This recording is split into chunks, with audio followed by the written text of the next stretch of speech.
Great, thank you so much. Okay, good afternoon. I welcome you all on behalf of Indian Federation of Culinary Associations. I welcome you to Chef Mastery's virtual classroom. This online workshop is designed for Kaushal College Ranchi, as we all know, in association with Pan IIT Reach for India Foundation. Today, we're on the second session of day 2 of the marathon course of this value-added program. So the program today will follow as such.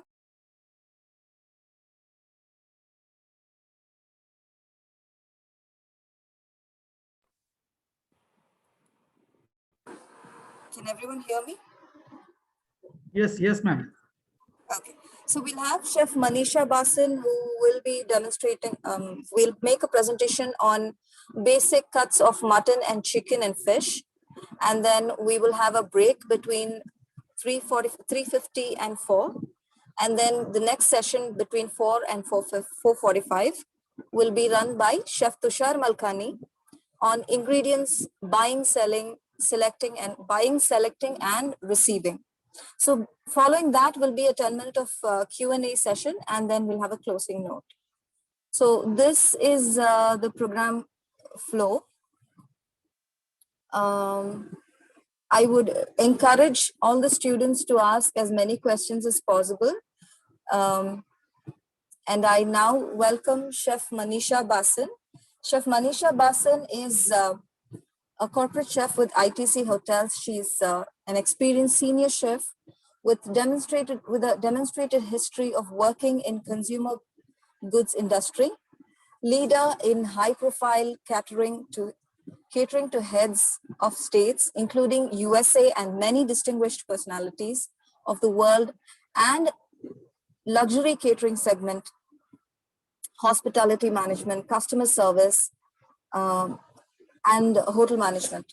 She has a strong business development professional with a fellowship, and from University of Alabama, she's focused in food safety and trends from Cochran Fellowship of USDA. Am I saying that right, Chef Basin?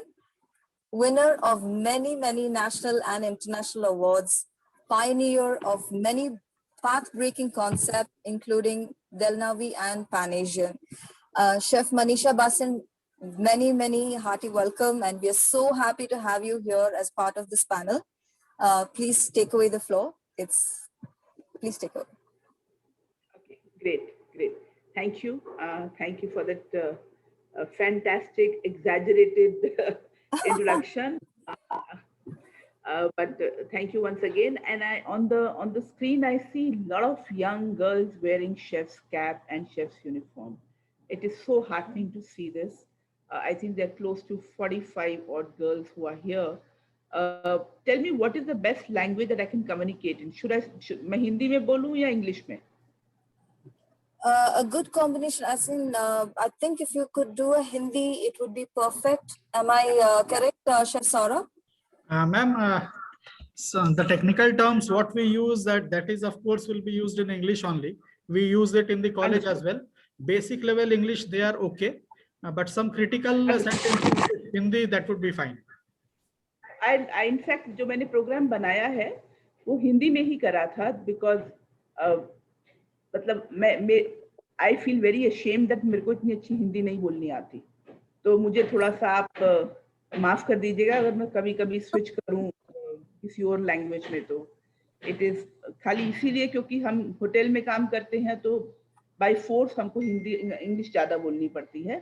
But of course Hindi is a pride और हमारी मातृभाषा है, तो हमको हिंदी में ही बोलना चाहिए. सो हैविंग सेड दैट, मेरा टॉपिक था cuts of meat. Am I right? So that is what I have prepared on.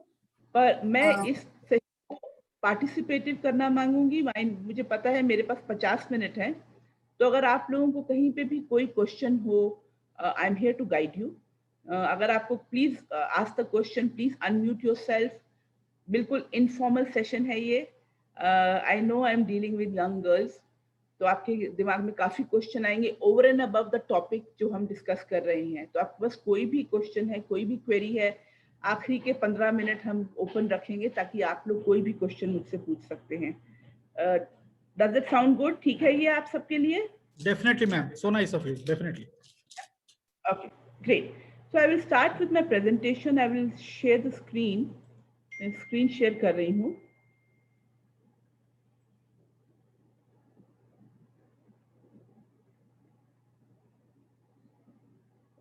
Allow me a minute, please.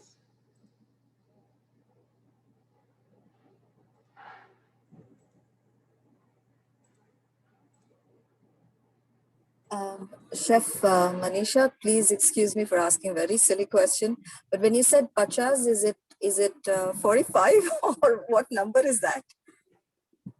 Sorry? What number is pachas in English? 50 in English. 50 is 50. Okay, 50, correct? 50. Okay, thank you, thank you. Four I thought it was participants. 15, so I was like, oh my God, okay. There are 54 participants. इसमें students कितने हैं?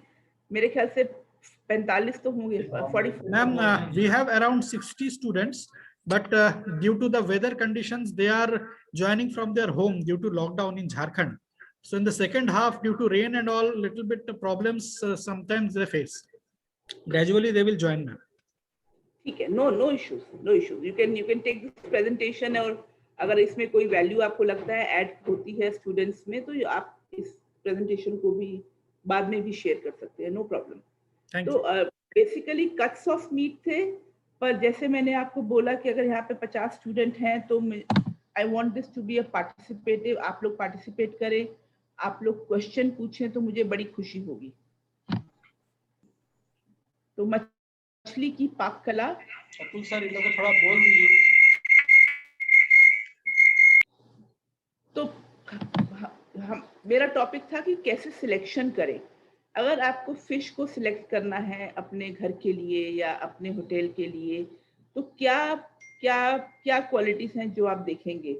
मछली को fresh दिखना चाहिए, ताज़ा दिखना चाहिए, उसमें मछली की बासी खुशबू नहीं होनी चाहिए. फिश की खुशबू ऑफ कोर्स जो होती है वो तो रहेगी ही, पर बदबू जैसे रॉटन खराब होने वाली बदबू नहीं होनी चाहिए. मछली के जो स्केल हैं, जो शल्क हैं, जो उस पे बोनी स्ट्रक्चर होता है वो कहीं पे टूटा फूटा नहीं होना चाहिए और चमकदार होना चाहिए. ये सब चीजें हमें ध्यान रखनी है जब हम फिश को सिलेक्ट करेंगे. मछली की जो आंखें हैं वो उभरी हुई होनी चाहिए, धसी नहीं होनी चाहिए. जैसे जैसे मछली पुरानी होती जाती है वो जो श्रिंक होती है और आंखें जो हैं वो आई बॉल में सिंक होती रहती हैं. तो मछली को चेक करने के लिए ताज़ा दिखना चाहिए, स्मेल खराब नहीं होनी चाहिए, कहीं टूटे फूटे नहीं होने चाहिए और शाइनी होने चाहिए. आंखें उनकी उभरी हुई होनी चाहिए, भरी हुई होनी चाहिए, संकन नहीं हो, धसी हुई नहीं हो. मछली के कान के पीछे जो गिल्स होते हैं अगर आप उनको खोलेंगे तो बिल्कुल चमकदार लाल होने चाहिए, वो ब्राउन नहीं होने चाहिए. अगर ब्राउन होते हैं तो इसका मतलब होता है कि मछली पुरानी होती जा रही है. तो ये थोड़ी चीजें होती हैं.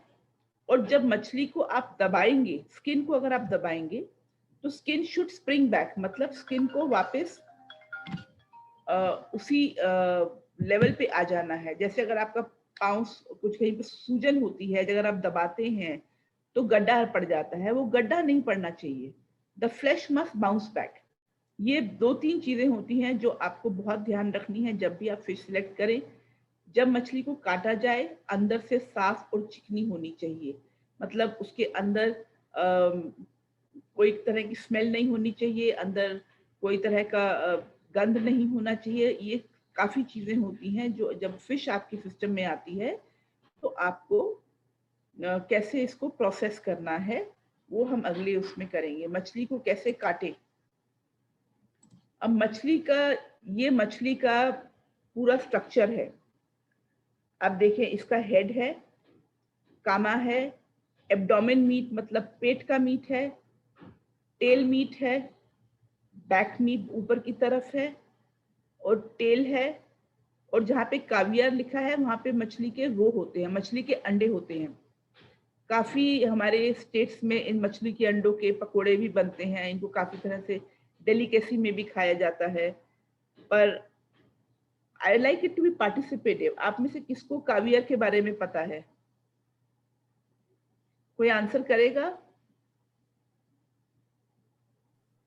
Students please answer. शेफ पूछ रही हैं आपसे कुछ। आप में से कितने लोगों को कावियर के बारे में पता है? कुछ भी बोल दीजिए, we will hello elaborate. Ma'am, I'm Nargis Khatoon.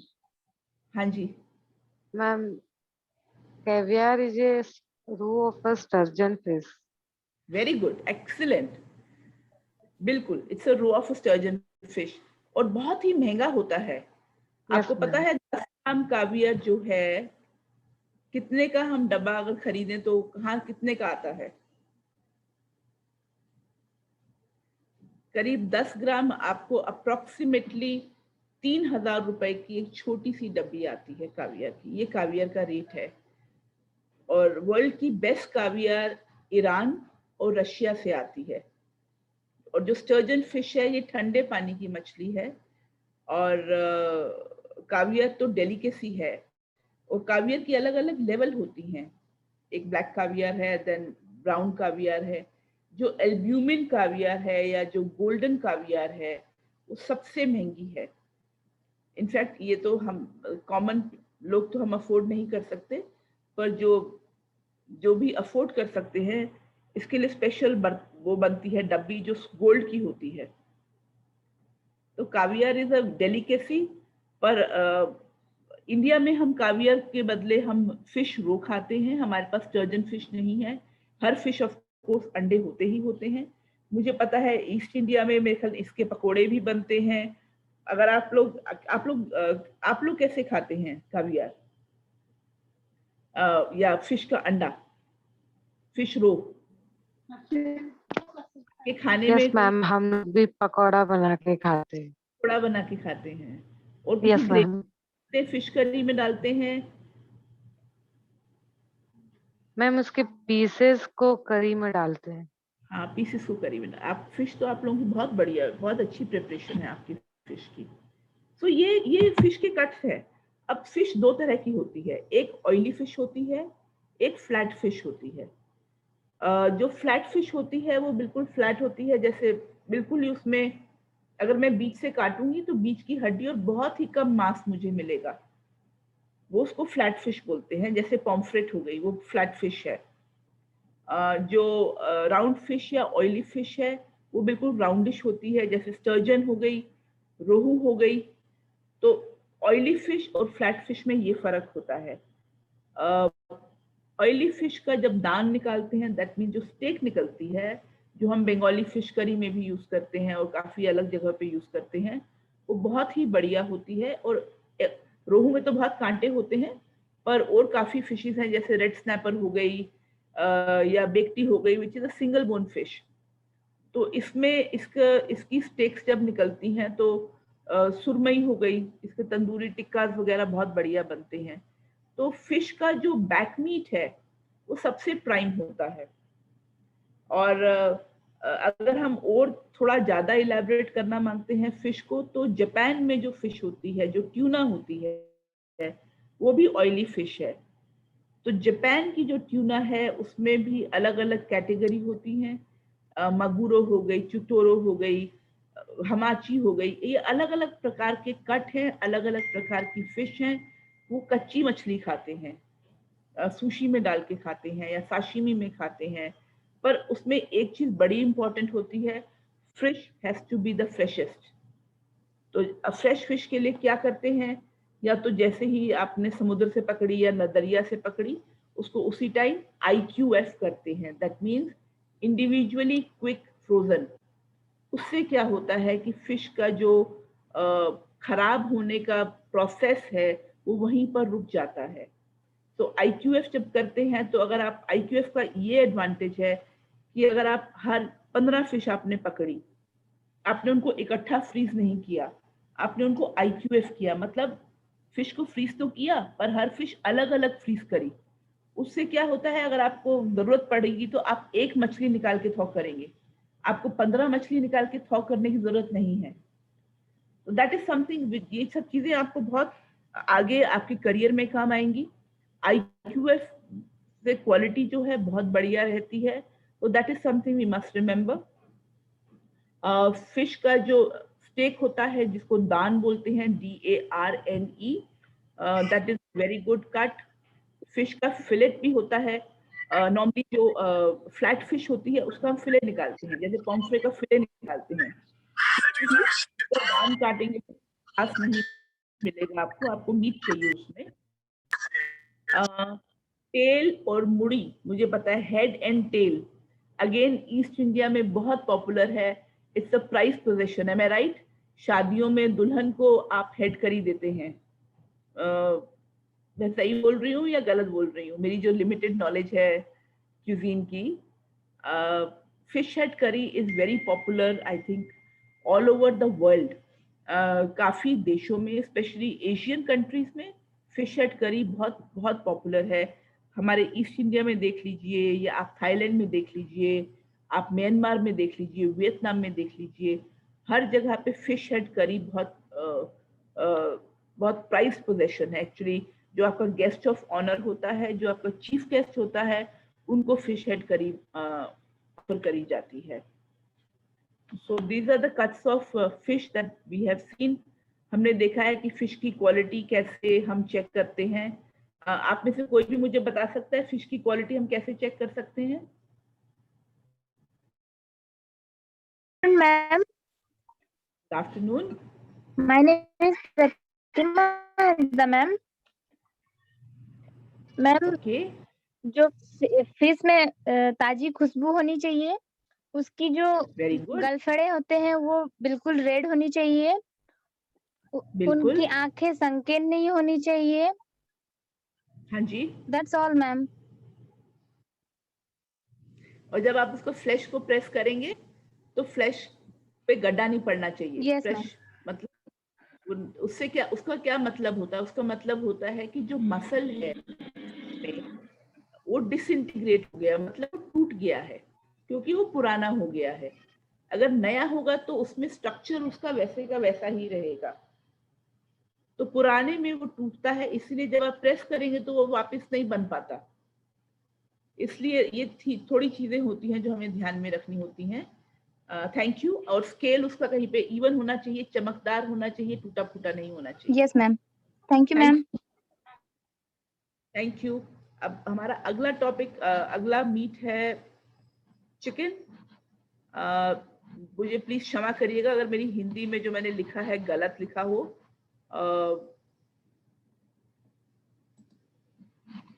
Chicken के चयन के मानदंड, मतलब चिकन सिलेक्शन स्टैंडर्ड्स। आंखें स्पष्ट होनी चाहिए, क्लियर आईज होनी चाहिए। हालांकि होटल्स में हमारे पास जब चिकन आता है तो चिकन ड्रेस्ड आता है। ड्रेस्ड का मतलब उसकी मूड़ी वगैरह और खुर वगैरह सब निकला हुआ होता है, पंख नहीं होते। पर अगर आप मार्केट में लेने मांग जाएंगे तो आपको पता चल जाएगा चिकन जहाँ पे वो डेड हैंग करे हुए होते हैं विद द स्किन एंड फर, आप सिलेक्ट कर सकते हैं। स्पष्ट आंखें होनी चाहिए। स्तन की नोक पर हड्डी नरम होनी चाहिए, मतलब जो जो चेस्ट बोन है वो सॉफ्ट होनी चाहिए, प्रेस करने पे सॉफ्ट होनी चाहिए। छोटे पंख संकेत देते हैं कि चिकन युवा है, कि चिकन यंग है। युवा चिकन में नरम पैर होंगे, वो ज्यादा घुमा नहीं है। उसके पांव जो हैं, जो क्लॉज हैं, वो सॉफ्ट होंगे। स्वस्थ और अच्छी तरह से मांसल होना चाहिए, मतलब there should be enough flesh on the chicken. Chicken पे इतना मांस होना चाहिए कि बिल्कुल मतलब दुबला सा चिकन ना दिखे आपको। साइज के हिसाब से it should have enough meat on it. मध्यम मात्रा में फैट होना चाहिए। बहुत ज्यादा फैट भी होगा तो आप जब डिश बनाएंगे तो इट कैन, आपकी डिश को भी अलग तरह का फ्लेवर आता है। तो चिकन में एक यूनिक स्मेल होती है, जो अगर फैट ज्यादा होता है तो वो खाने में आ सकता है। पिन पंख से मुक्त हो, मतलब जब आप चिकन, आप में से किस, आई एम श्योर आप सब लोगों को चिकन ड्रेस करना आता होगा। कोई मुझे प्रोसेस बता सकता है कि अगर आपने चिकन को चिकन फार्म से पकड़ा है तो आप उसको कैसे प्रोसेस करते हैं? कोई भी बता सकता है। यहाँ पे 50 बच्चियां हैं, कोई भी मुझे बता सकती हैं।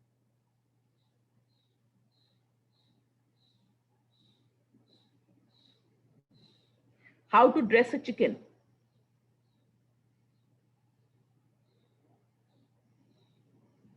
ओके, ठीक है, नो प्रॉब्लम। तो चिकन को पहले तो गर्दन काटते हैं ताकि उसका जो एक्सेस ब्लड है वो निकल जाए, लेट इट ड्रेन।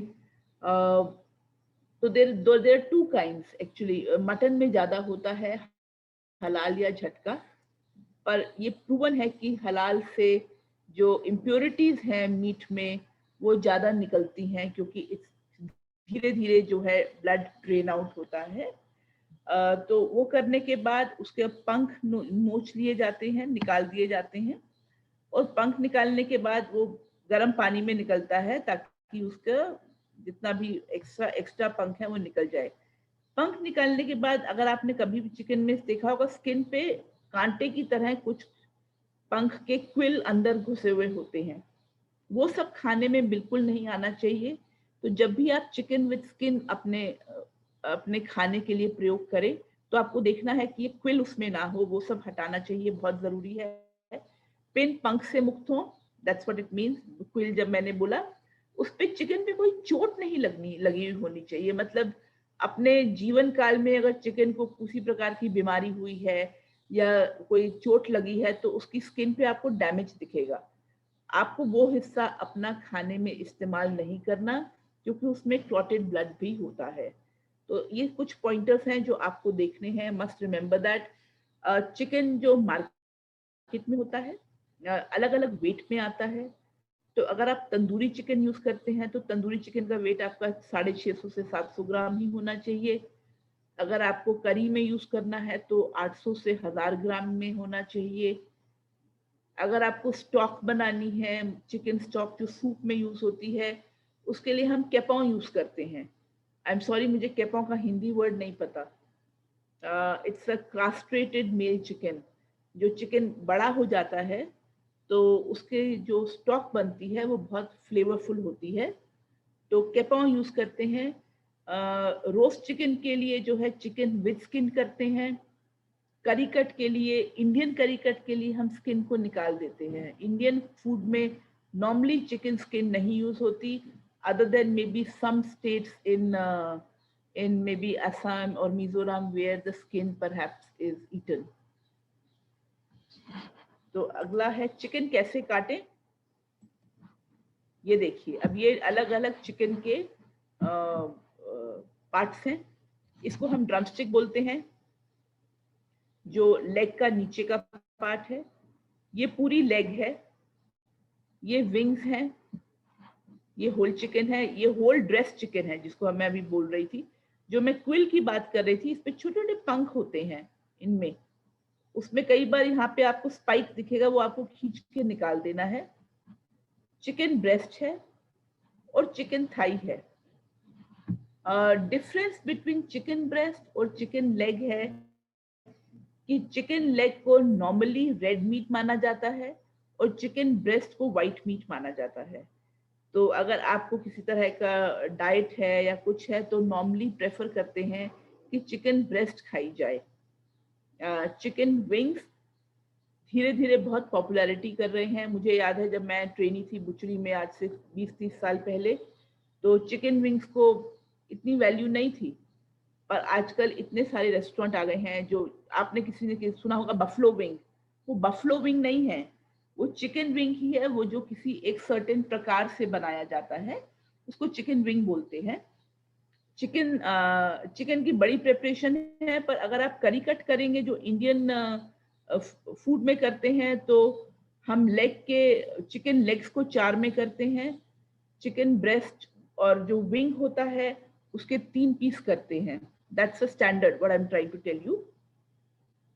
तो normally from a chicken you get, for a curry cut you get, including neck, you get close to 10 to 12 pieces of curry cut, and 800 से 900 ग्राम का चिकन आप लेते हैं करी कट के लिए।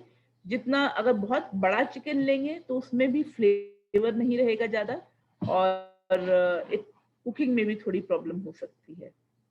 So any questions on the chicken part? No, ma'am. Okay. आपके क्षेत्र में चिकन से क्या बनता है?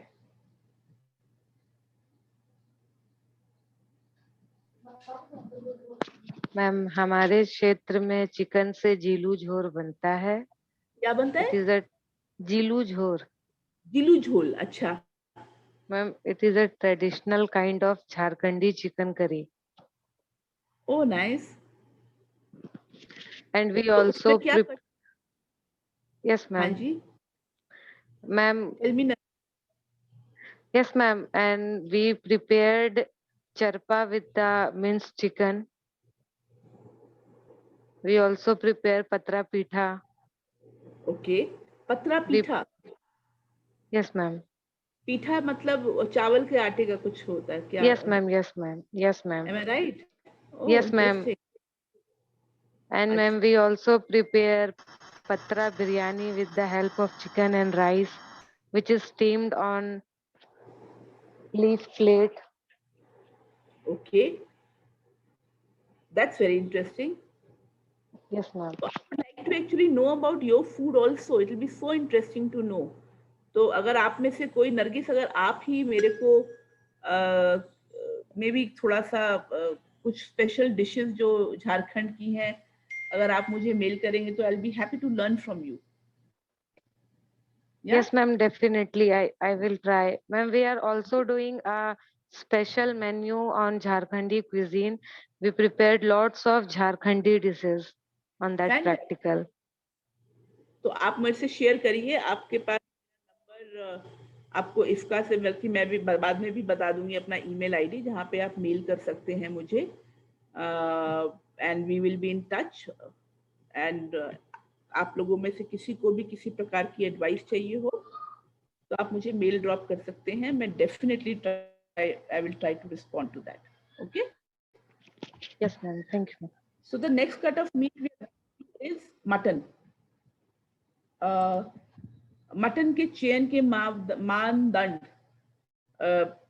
फ्लैश जो है फर्म होना चाहिए, ठोस होना चाहिए, मांस समान रूप से भरा हुआ होना चाहिए और फैट एक समान मात्रा होनी चाहिए, मतलब फैट का इवन डिस्ट्रीब्यूशन होना चाहिए. दुबला मांस होना चाहिए, दुबला मांस नहीं होना चाहिए. एक सुस्त लाल रंग होना चाहिए. बहुत ज्यादा लाल भी मटन नहीं चल सकता और बहुत लाइट पिंक भी नहीं होना चाहिए. फैट समान रूप से वितरित होना चाहिए. कठोर, भंगुर, परतदार और स्पष्ट सफेद रंग होना चाहिए, मतलब फर्म होना चाहिए, लेयर्ड होना चाहिए और व्हाइट कलर का, पीलेपन में नहीं होना चाहिए. हड्डियां भी चिकनी और कड़कीली होनी चाहिए, मतलब smooth and crisp. Perhaps that's the right word. Sorry, I'm not getting the right word for that. तो मटन को कैसे काटे? अब हम ये मटन के कट्स हैं. तो अब इंडिया में तो मटन इतना फेमस है, हमारा एक कट से हम बिरयानी बनाते हैं, एक कट से हम तंदूरी रान बनाते हैं, किसी से हम कीमा निकालते हैं, किसी जैसे कश्मीर में हम तबक मांस बनाते हैं या कोफ्ते बनाते हैं. हमारे पूरे इंडिया में हर तरह की बिरयानी बनती है, तो उसमें मोस्टली चापे और पुट का मीट डलता है. तो मैं आपको खाली कट्स इसमें बता सकती हूँ. तो हेड से शुरू करते हैं. हेड का हम सिरी पाए बनाते हैं, काफी फेमस है. पाया करी और सिरी पाया इज सिर और पाए दोनों इकट्ठे बनते हैं, नहीं तो सिरी करी भी बनती है. Neck again is a prized meat, interesting, जिससे it's a very flavourful meat. Shoulder से हम इंग्लिश फूड प्रिपरेशन में या इंटरनेशनल फूड प्रिपरेशन में रोस्ट शोल्डर और रोस्ट लेग ऑफ लैम बहुत पॉपुलर होते हैं, उसको यूज कर सकते हैं. दम की रान होती है या दम का रान, मेरे ख्याल से शोल्डर का कोई हिंदी वर्ड नहीं है, अगर है तो आप बता सकते हैं मुझे. आप में से कोई बता सकता है मुझे हिंदी का वर्ड शोल्डर का? कंधा. कंधा नहीं, दम का कंधा तो may be, I don't know, पर होटल्स में हम जब भी बनाते हैं दम की रान तो नॉर्मली हम लेग ही यूज करते हैं, पर रोस्ट शोल्डर के अंदर हम स्टफिंग कर सकते हैं। ये जो हाइंड लेग्स होती हैं वो ज्यादा टफ होती हैं कंपेयर टू फ्रंट लेग्स, तो जो शोल्डर है वो टेंडर होगा compare to the hind leg. तो that's why depending on the cut of meat आपका कुकिंग प्रिपरेशन डिपेंड करता है। जैसे हम बिरयानी में लैम्ब चॉप डालते हैं, हम बिरयानी में टफ करेली वगैरह नहीं डालते क्योंकि टाइम लगता है पकने में। जो चीज़ें सॉफ्ट रहती हैं, जल्दी पकती हैं, अगर आपका प्रिपरेशन स्टाइल डिफरेंट है तो उसके हिसाब से हम लेते हैं। और नहीं तो जैसे कोरमा बनाना है तो कोरमा में मैं नली लूंगी, बिल्कुल नली, मतलब जो टांग का नीचे का हिस्सा होता है उसको नली बोलते हैं। ये जो आप मेरा स्क्रीन देख रहे हैं, आप मेरा स्क्रोल देख सकते हैं? Can you see my scroll? Yes, ma'am. You can see. So this is the nulli. This is the nulli. And shoulder अगर मैं यूज करूं तो शोल्डर मेरा जल्दी पकता है, तो शोल्डर के लिए मुझे ज्यादा ज्यादा टाइम की आवश्यकता नहीं है। तो शोल्डर को मैं इंटरेस्टिंग भी कर सकती हूँ, शोल्डर में मैं किसी तरह की स्टफिंग डाल सकती हूँ, क्योंकि शोल्डर में जो मीट है वो compare to the raan leg कम होता है। तो इसमें थोड़ा सा उसको ऑगमेंट करने के लिए मैं फिलिंग डाल के उसको रोस्ट कर सकती हूँ, दम की रान या दम का कंधा जो भी बना सकते हैं। ब्रेस्ट और फ्लैंक यहाँ पे ज्यादा फैट होता है, तो इसको काफी यूज करा जाता है to be put in the mince के लिए बहुत बढ़िया होता है। Rack and loin we already spoken. Sirloin mutton में जो जिसको हम फिले बोलते हैं ट्रेडिशनली, बहुत ही छोटा होता है पर बहुत ही टेंडर होता है।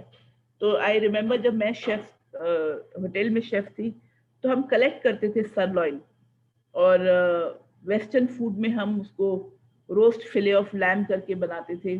तो आपको creativity should not stop, but ये याद रखिएगा कि जो भी मीट है आपको ट्रीट करना है किस कुकिंग स्टाइल के लिए, ये बहुत जरूरी है ध्यान में रखना।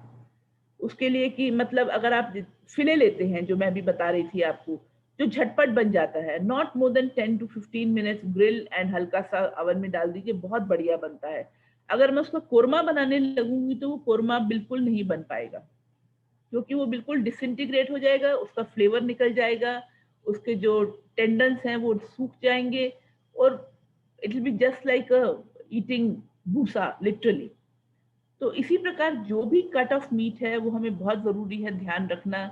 अगर ऑन बोन है तो ज्यादा टाइम लगता है, विदाउट बोन है तो कम टाइम लगता है।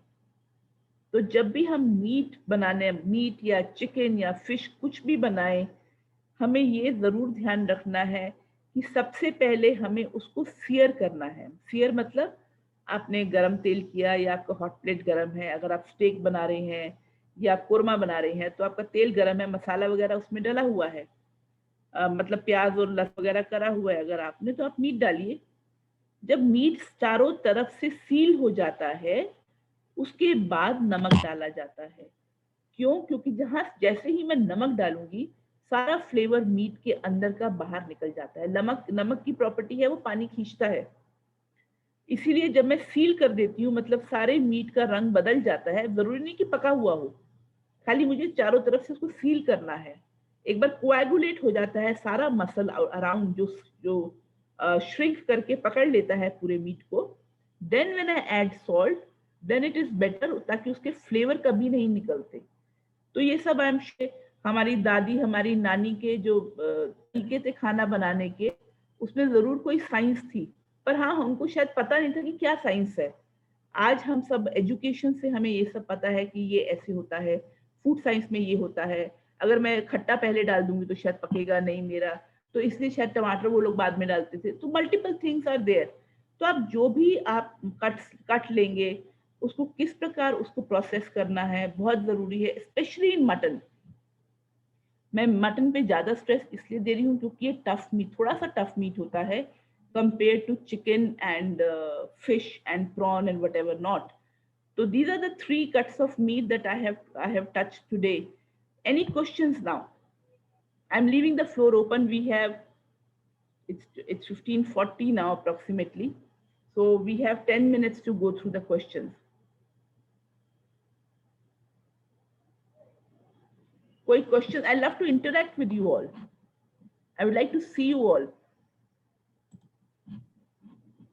Students, unmute your video also जब आप बात करें शेफ से.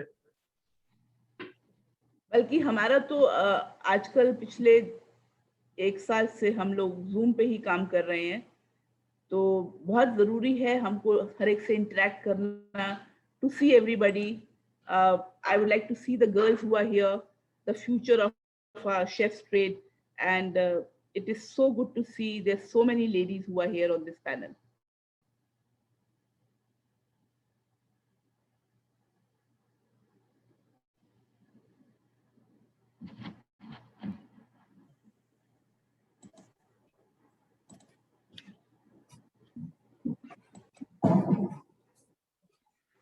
Chef Manisha Basin, good afternoon. Thank you very much for coming on.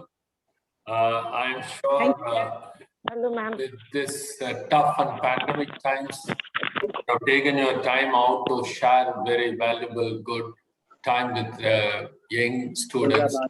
Yes, there is somebody is asking. Please come out with your questions, please. This is a good opportunity for you to interact with one of the leading chefs in the country.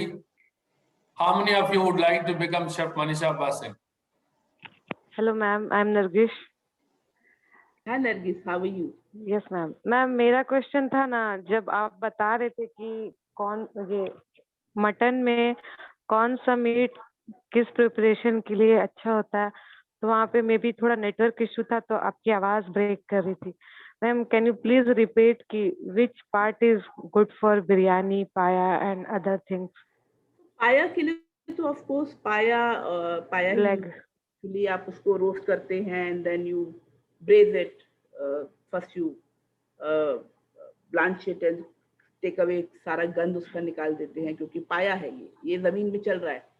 You don't want the muck to come into your food. तो उसको बहुत hygienically आपको process करना पड़ता है. That's why सब ऐसे ही है सर. तो पाया और सिरी तो आप पाया सिरी करी बनती है, बहुत बढ़िया बनती है. जो करेली है, जो मैं if you can see my cursor here, इसको करेली बोलते हैं या शैंक बोलते हैं. हाइंड शैंक होते हैं, फ्रंट शैंक होते हैं. शैंक्स जो हैं पाया नल्ली की करी बनती है, नल्ली का कुरमा बनता है. वेस्टर्न खाने में शैंक ब्रेस्ड शैंक्स बनते हैं विद रेड वाइन सॉस और बुर्गिनियन और multiple things can be made with that. Shoulder में नॉर्मली मटन शोल्डर में स्टफ्ड शोल्डर बनता है, क्योंकि इसमें कंपैरेटिवली कंपेयर टू रान, कंपेयर टू द लेग, इसमें मीट कम होता है. तो आप इसको ऑगमेंट कर सकते हैं किसी भी प्रकार की स्टफिंग से, चाहे वो says and bread crumb stuffing हो वेस्टर्न में. इंडियन में आप कोई भी अपना बॉइल्ड अनियन, अनार, शाही जीरा, चीज का स्टफिंग कर सकते हैं, बहुत बढ़िया जाती है इन चीज़ों के साथ. Creativity is at the best. उसको फिर दम की रान बना सकते हैं, उसके ऊपर आप ब्राउन अनियन पेस्ट, काजू पेस्ट, जिंजर गार्लिक के साथ मैरिनेट करके फिर स्लो कुकिंग में आप बना सकते हैं. Indian food is all about slow cooking. धीरे से आप मध्यम आंच में, preferably on not on gas, on some other medium, whether it is wood or coal or whatever, will give you very good flavor. Coming to the leg, again western में roast leg of lamb बनती है. आप lamb का stake बना सकते हैं, आप तंदूरी रान बना सकते हैं, या आप जैसे पहले हमने शोल्डर को ट्रीट किया है वैसे ही आप लेग को भी ट्रीट कर सकते हैं. दम की रान बन जाती है. हर जगह का अलग अलग नाम होता है. कोई राने अकबरी बोलता है, कोई राने मिर्जा बोलता है. तो depends on what kind of stuffing आप उसमें डालते हैं, उससे बनता है. फॉर अ लैम्ब करी आप नॉर्मली लेग के भी पीसेस डालते हैं, और उसमें लैम्ब चॉप्स भी डलती हैं, रैक से डलता है और शोल्डर से डलता है. तो इट डिपेंड्स आप किस चीज के लिए कौन सा मीट यूज कर रहे हैं. अगर आप लैम्ब चॉप्स यूज कर रहे हैं तो वो बहुत झटपट बनती हैं. तो अगर आप मान लीजिए आपने लैम्ब चॉप बनाई है, तो lamb chop should not take long for you to cook. Western में अगर लैम्ब चॉप बनाना मांगते तो ग्रिल करके बना सकते हैं, उसमें पनाडा डाल सकते हैं या ब्रेड क्रम्ब लगा के डीप फ्राई कर सकते हैं। There is no end to it. In Kashmiri preparation they make something called tabak maaz, जिसको स्पेयर रिब बोलते हैं। वो लैम्ब के स्पेयर रिब को सौंफ के पानी में और दूध में उबालते हैं, फिर उसको डीप फ्राई करते हैं। तो अगर आप थोड़ा सा रिसर्च करेंगे तो देखेंगे हर रीजन में हर कट को कैसे डील करा जाता है। पर अगर आप देखें वेदर कश्मीर और ईस्टर्न इंडिया और सदर्न इंडिया और वेस्टर्न इंडिया, अगर लैम्ब चॉप है तो method of preparation would be heat, exposure to heat would be almost the same. वहां पे लर्निंग है। This is our culinary heritage, मतलब हमारे फोर फादर्स को, हमारी दादी, हमारी नानी, हमारे हिस्टोरिकल फूड आर्काइव्स में ये नॉलेज है, ये नॉलेज एग्जिस्ट करती है कि किस मीट को हमने कैसे हैंडल करना है। इसी तरह अगर आप नली भी लेते हैं तो अगर नली है तो कोरमा बनता है। कोरमा क्या है? Korma is only about braise meat. Braise हुआ है ना, आपने ब्राउन करा, आपने उसमें अपना स्टॉक डाला या पानी डाला या जो भी डाला, उसको धीमी आंच पे हैवी ढक्कन रख के उसको उबलने दिया ताकि उसके जो जूसेस ऊपर उठे, उसके बर्तन की लिड पे लगे और उससे वापस कंडेंसेशन होके वापस गिरे, तो वो फ्लेवर कहीं एस्केप नहीं हुआ। ये आपका कोरमा हो गया। सिमिलरली अगर आप वेस्टर्न में लेंगे तो ब्रेज लैम्ब शैंक्स होते हैं। तो हर जगह पे मीट का ट्रीटमेंट वही है, इंग्रेडिएंट्स में चेंज। तो अगर आप अच्छा शेफ बनना मांगते हैं तो अगर आप बेसिक्स ऑफ कुकिंग में ये समझ लेंगे कि किस मीट को कैसे ट्रीट करना है, then the recipes will follow.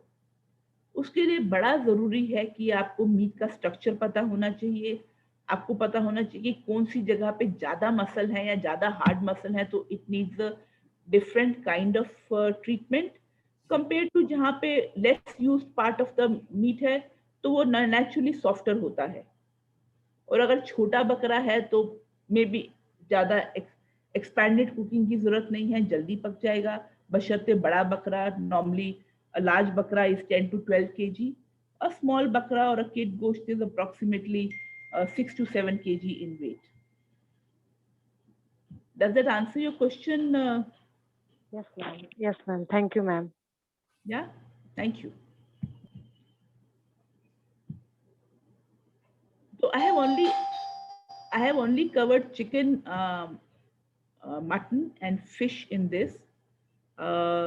Prawns I have not covered. I felt that was these three meats were more relevant.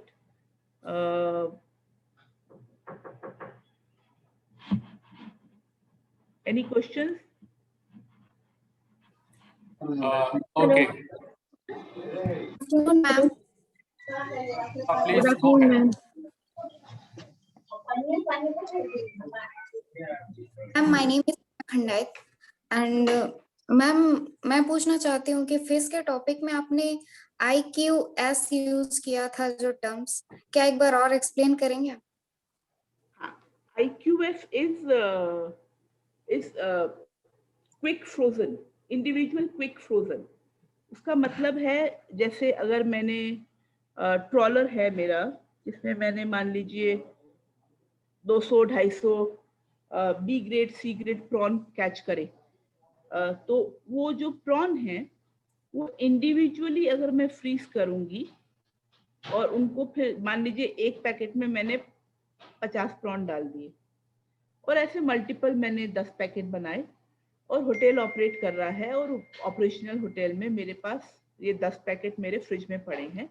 पर अगर मुझे होटल में पार्टी है जिसमें 20 लोग हैं, उसके लिए मुझे खाली मे बी 25 प्रॉन चाहिए जैसे, तो मैं खाली 25 ही निकालूंगी। तो IQF का ये फायदा है कि इंडिविजुअल क्विक फ्रोजन में आपको जितना चाहिए उतना ही आप बैच निकाल के इस्तेमाल कर सकते हैं, आपको पूरा ब्लॉक नहीं थ्रो करना, और उससे क्वालिटी भी बेटर रहती है। जहाँ पे मीट चिपक जाता है तो कई बार उसके अंदर जो, अगर मैं इकट्ठा उसके ब्लॉक को जमाऊंगी तो कई बार microorganism can stay within the layers as well. जैसे 2 प्रॉन मैंने इकट्ठे जमा दी, 2 3 4 5 6 ऊपर चढ़ते गए, तो इनके बीच में जो माइक्रो ऑर्गेनिज्म है that can survive even -degrees as well.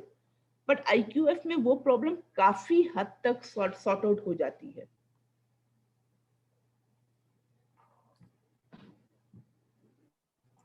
So that is individual quick frozen. Thank you, ma'am. Thank you. Thank you. 1 minute, Chef, before you leave. Yes, Chef. 1 minute.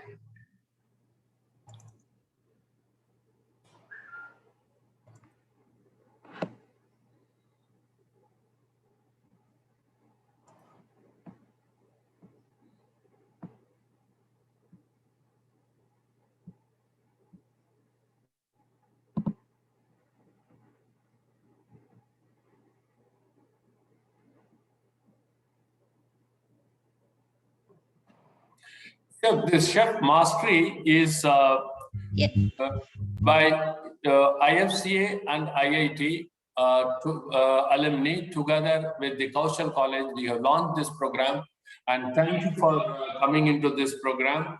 Girls, Chef Manisha Basin is the corporate chef of ITC, one of the very large organizations. She will be a good inspiration for you. And she is also the president of Chefs Guild of India. And this is a value-added course, Chef Manisha Basin. I like to say that they have about 65 young girls who are less privileged, who come from a very, very varied background. In fact, I have met them in their college. They are very disciplined, very good attitude. I think you may be proud to contribute something into their lives.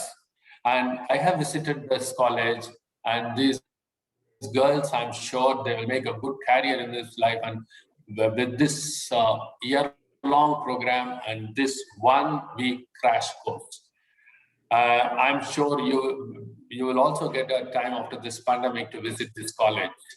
Thank you very much for coming in. Thank you. And we, on behalf of IFCA, Kaushal Colleges and IIT alumni, we like to present this certificate of appreciation for being a trainer and important chef mastery held today.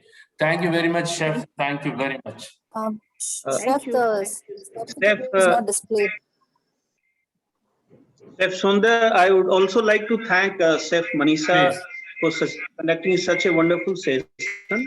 And on behalf of Teja Foundation, I would like to invite you to our I know there has been a spokesperson, and he has been actually, speaking a lot on our behalf. He has been very kind regarding our students. But once you interact, you will really realize that he is completely right. Our students are from humble background, but they have that iron. They are very hardworking. They are very disciplined, and they have that passion. So thank you so much for giving time, and we look forward to have you here, ma'am. Thank you so much. So we are opening a hotel in Bhubaneswar by 1st of October. So if any of the girls may not have huge vacancies, but if they want to get any kind of opening, we'll be happy to take them and see what best we can do for them. Sure, ma'am. That would be wonderful. Yeah? Yeah. Yes, ma'am. That's nearer the area, so I thought maybe it will be of some worth to them. Thank you so much. Thank you. Thank you, ma'am. Thank you, Chef. Thank you, Mishka. Thank you. Thank you, sir. Thank you, Chef. Bye.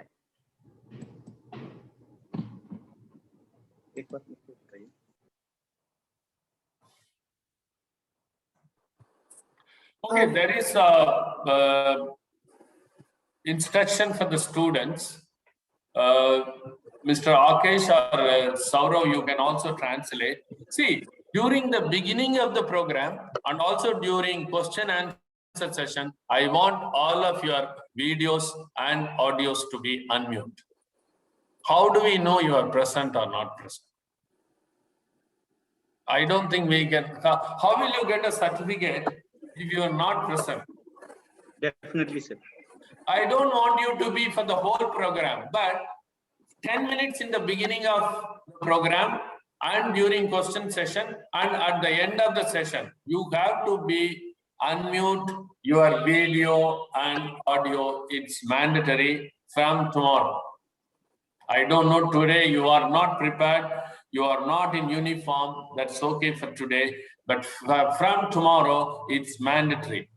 Hello, Mr. Shakes Sabrao. Mr. Atul, can you implement this, please? Yes, chef. Yes. Sure, sir. Thank you. Is our next speaker in? Not just yet, Chef. We will break for 10 minutes now. Okay, fine. And he's just about logging in. He's just now. He's just Okay. gonna log in. We'll play some videos. No problem. Okay, Chef.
Okay, before the next speaker joins, I want to ask you any doubts on the morning my session, because I didn't give you the question answer session.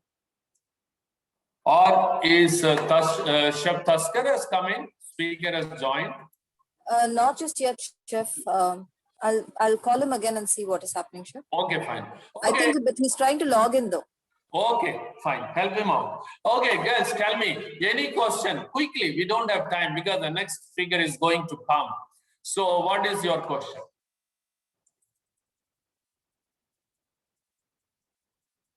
For the morning session, what is your question? Students, please unmute होइए. Hello? Chef पूछ रहे हैं. Plus unmute and tomorrow. Yeah, good.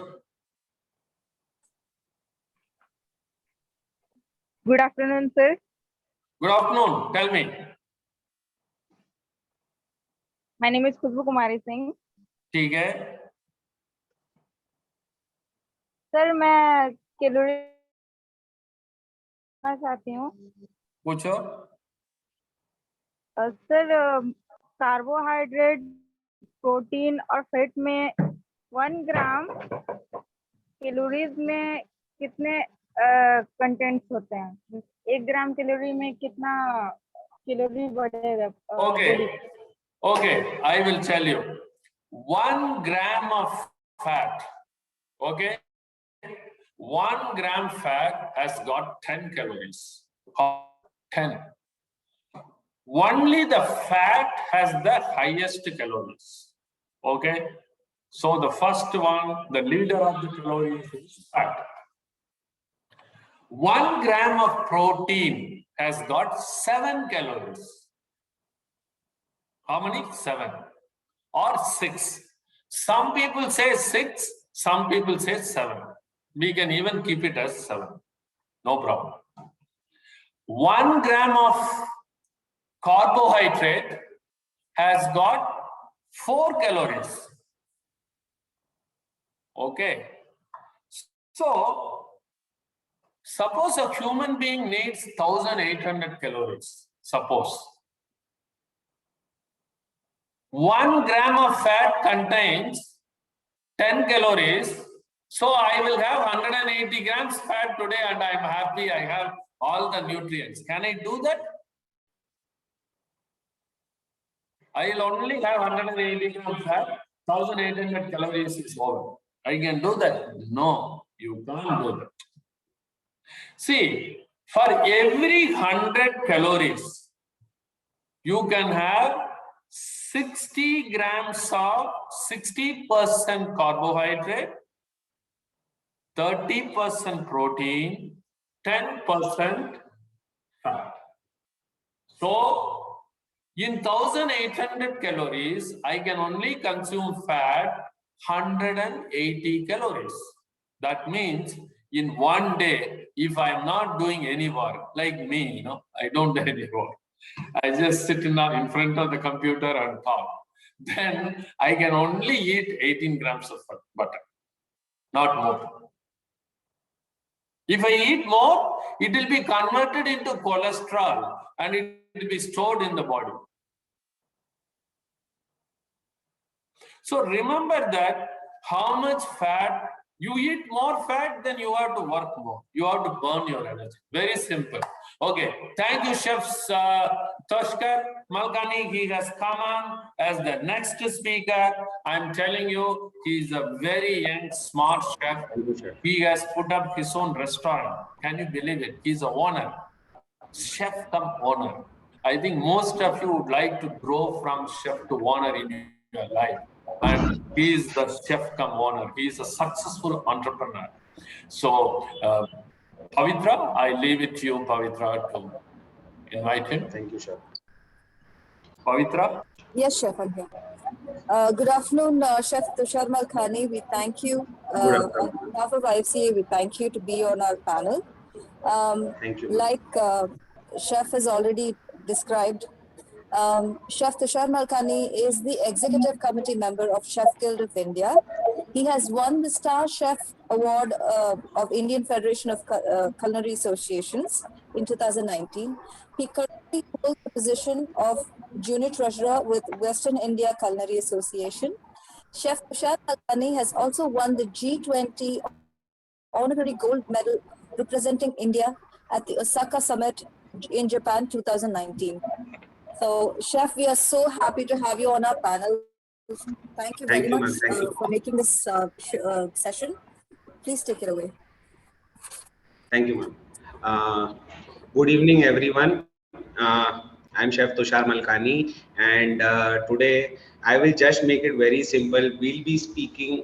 मतलब हम अब ऐसे topic पे बात करने वाले हैं जो कि बहुत ही सिंपल है. जैसे हम घर में भाजिया खरीद के आते हैं, तो उसी तरीके से हम होटल और रेस्टोरेंट में किस तरीके से उसे खरीदते हैं, किस तरीके से उसे हम चुनते हैं और किस तरीके से हम उसे स्टोर करते हैं. सेम जैसे हम हमारे घर पे करते हैं, उसी तरीके से हम यहाँ रेस्टोरेंट में भी एक सर्टेन प्रोसीजर फॉलो करते हैं. अगर आपको किसी भी चीज पे डाउट है तो आप मुझे बेशक रोक के आप मुझसे सवाल कर सकते हैं और आप मुझे कुछ भी क्वेश्चन पूछ सकते हैं. ठीक है,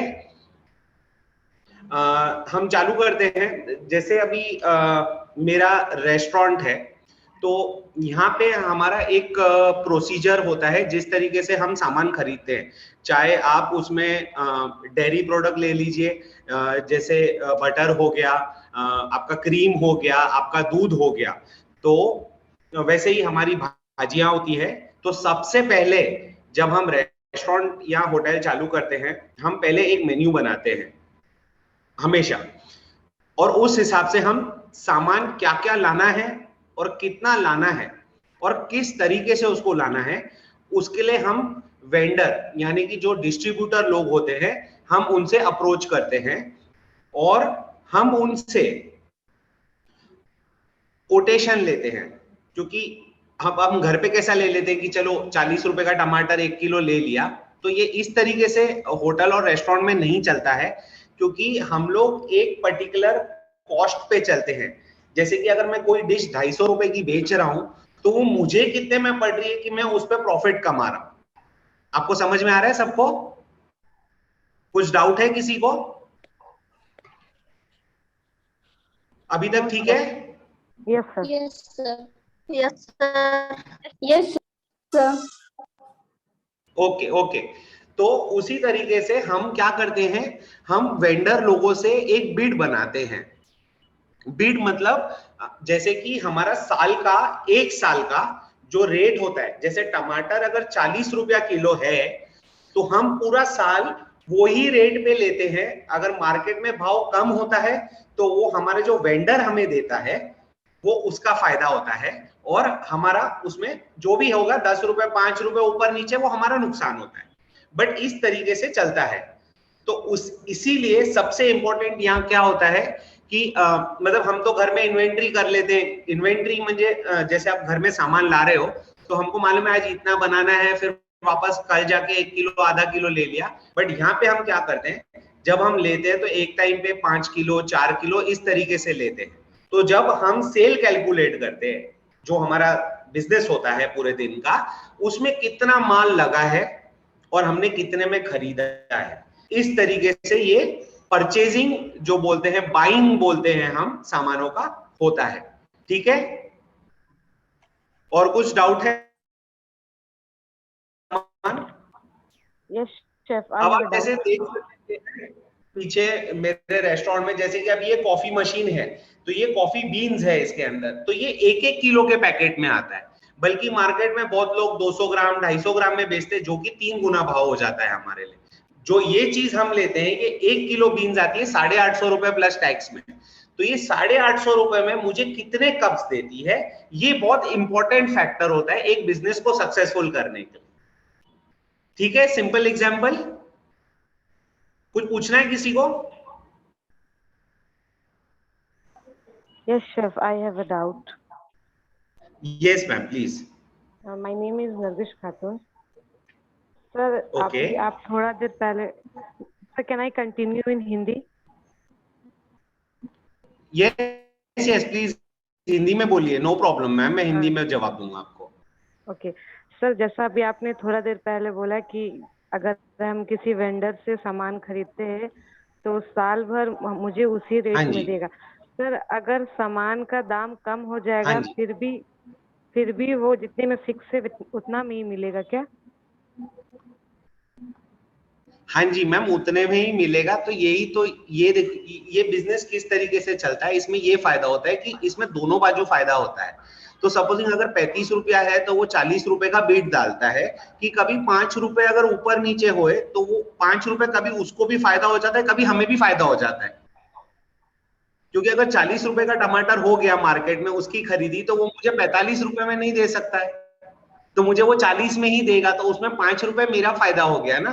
तो इस तरीके से, जैसे अभी आपने देखा होगा महाराष्ट्र में बीच में कांदे बहुत खराब हो रहे थे, लोगों ने स्टॉक करके रखे थे, 80 रुपया, 100 रुपया, 150 रुपया किलो तक चला गया था, बराबर है। लेकिन आज कमर्शियल होटल में जिस तरीके से हमारा सेटअप है, मेरे 2 रेस्टोरेंट्स हैं यहाँ पे बॉम्बे में, तो यहाँ पे हम किस तरीके से करते हैं कि हम 2 रेस्टोरेंट्स का एक परचेज ऑर्डर बनाते हैं मेन्यू बनाने के बाद, जो कि हर रात को किचन एक लिस्ट देता है कि मुझे 5 किलो ये चाहिए, 4 किलो ये चाहिए, लेकिन वो किस चीज के लिए चाहिए वो भी लिखता है। तो उसमें हम लोग कॉस्टिंग बैलेंस करते हैं, क्योंकि होटल और रेस्टोरेंट में किस तरीके से होता है कि बल्क में सामान आता है, बल्कि हम घर में कैसे किलो के हिसाब से, आधा किलो, पाव किलो, मतलब फिर वो 50 रुपए भी होगा तब भी हमारी मम्मी 50 रुपए निकाल के दे देगी कि घर पे खाना बनाना, बराबर है। बट एक होटल और रेस्टोरेंट में इस तरीके से नहीं चलता है, क्योंकि यहाँ पे अभी जैसे आप देख रहे हो कि लॉकडाउन का टाइम है, बराबर है, हम सिर्फ डिलीवरी करें। अब जैसे हम एग्जांपल देता हूँ, जैसे मैं डिलीवरी कर रहा हूँ, आज जोमेटो का और स्विगी का परसेंटेज 28% है, ठीक है। तो अगर 100 रुपए की डिश जा रही है तो 100 रुपए में 28% जोमेटो लेके जाता है मेरे से, या स्विगी लेके जाता है। उसके बाद में जो मेरे को पैसा बचता है उसमें मुझे लोगों की पगारें निकालनी है, मुझे माल का पैसा निकालना है, और उसके बाद में मुझे भाड़ा भरना है, मुझे लाइट बिल भरनी है, मुझे गैस खरीदना है। तो ये सारी चीजें कैलकुलेशन के हिसाब से चलती है, जो कि हमारे पास एक सिस्टम है जो हम सॉफ्टवेयर में पूरी इन्वेंट्री भर के रखते। तो जैसे जैसे डिश बिकते हैं वैसे वैसे वो जो पर्टिकुलर माल है, जैसे टमाटर, कांदा, क्रीम, चीज, वो ना धीरे धीरे घटता जाता है। तो हमें उसे एक इन्वेंट्री मिलती है कि महीने में ये चीज इतनी खपी है और इसके पीछे इतना पैसा गया। यदि वो पैसा, जैसे अभी का टाइम है तो कभी कभी रेट एस्केलेट हो जाते हैं क्योंकि लॉकडाउन चल रहा है, सप्लाई कम है, तो हमारा वेंडर क्या करता है कि वो एक ऐसे बैलेंस रेट पे दे देता है हमें कि उससे हमें भी नुकसान नहीं होगा और सामने वाले को भी नुकसान नहीं होगा। आप समझे? Yes sir. एनीथिंग एल्स आपको कुछ पूछना है और? No thank you sir. तो हम लोग जब माल खरीदते हैं, जो बाइंग प्रोसेस है उसको हमने क्लासिफाई किया है। पेरिशेबल प्रोडक्ट्स, पेरिशेबल मतलब जो चीज खराब होती है, जैसे कि हमारी भाजियां हो गई, चीज हो गए, फ्रेंच फ्राइज हो गए, दूध हो गया। तो हम जैसे यहाँ अभी कॉफी के लिए हम लोग टेट्रा पैक यूज करते हैं। मैं आपको एक एग्जांपल दे रहा हूँ, क्योंकि टेट्रा पैक का जो फैट कंटेंट होता है, दूध में जो फैट कंटेंट होता है, क्योंकि जब वो कॉफी आपने देखी होगी कॉफी शॉप में किस तरीके से वो एकदम झाड़ी झाड़ी कॉफी होती है, तो वो क्रीमिंग के लिए बहुत यूज आता है। बल्कि जो व्हाइट सॉस बनती है हमारी, उसके लिए हम लोग पैकेट वाला दूध लेते हैं, जैसे अमूल ताजा जो हमारे घर में आता है। सो यू नो वो कॉस्ट वाइज हमें कम पड़ता है। आप समझे बात को? और दूसरा है हमारा स्टेपल फूड्स। स्टेपल फूड म्हणजे जो ड्राई स्टोर होता है, जैसे मैदा, शक्कर, पास्ता, पेने पास्ता हो गया, स्पगेटी पास्ता हो गया, टिन्ड प्रोडक्ट्स हो गए, जैसे कि गरकिन्स हो गए, ऑलिव्स हो गए, ये सारी चीजें, मशरूम्स आते हैं, टिन्ड मशरूम्स, पाइनएप्पल स्लाइसेस आते हैं सैलेड्स के लिए, तो ये सारी टिन चीजें, ठीक है। तो ये सारी चीज हो गई। और हमारा तीसरा क्लासिफिकेशन जो है वो मीट, पोल्ट्री और मच्छी। अब ये जो चीजें हैं ये हमेशा मार्केट में ऊपर नीचे इसके रेट्स होते ही हैं पूरे साल में। ऐसा नहीं है कि आज मैंने 400 में लिया तो कल भी शायद मुझे वो 400 में देवे, क्योंकि वो साइज और क्वालिटी के ऊपर डिपेंड होता है। तो यहाँ पे जब हम ये सारी चीजें कंसीडर करते हैं, इसमें हम ये भी देखते हैं कि हम क्वालिटी पे कॉम्प्रोमाइज नहीं कर रहे हैं, क्योंकि जब कस्टमर आपके पास आता है वो आपके खाने के टेस्ट के वजह से आता है, पहली बात, और दूसरा आप उसे उन पैसों में जस्टिफाई करके क्वालिटी दे रहे हैं कि नहीं। आज मैं आपको एक एग्जांपल देता हूं, अवाकाडो। अवाकाडो फ्रूट मालूम है सबको? Yes sir. हाँ, तो जो अवाकाडो है आज हमारे यहाँ इंडिया में 2 टाइप के आते हैं। एक इंपोर्टेड आता है जो 850 रुपया किलो है, जिसमें मे बी 2 या 3 पीस आते हैं मैक्सिमम, और एक इंडियन आता है जो कि 425 रुपया किलो से 450 रुपया किलो के हिसाब से आता है, जिसमें 5 से 6 पीस आते हैं जो कि साइज में छोटे रहते हैं। बट अगर आप क्वालिटी की बात करें तो मैं इंपोर्टेड यूज करूंगा, क्योंकि इंपोर्टेड में जो खट्टापन होता है, जो कड़वाहट होती है, वो कम होती है। तो जब कस्टमर वो प्रोडक्ट को कंज्यूम करता है, वो आदमी को एग्जैक्टली समझ में आ जाता है, जो रेगुलर खाने वाला आदमी होगा, चाहे वो घर में अपने अवाकाडो का जूस पिए या अवाकाडो का मिल्क शेक बनाए या सैलेड बनाए, तो ये चीज में ना बहुत डिफरेंस होता है। एंड ये सब एज पर मार्केट रेट दिया जाता है पूरे साल में।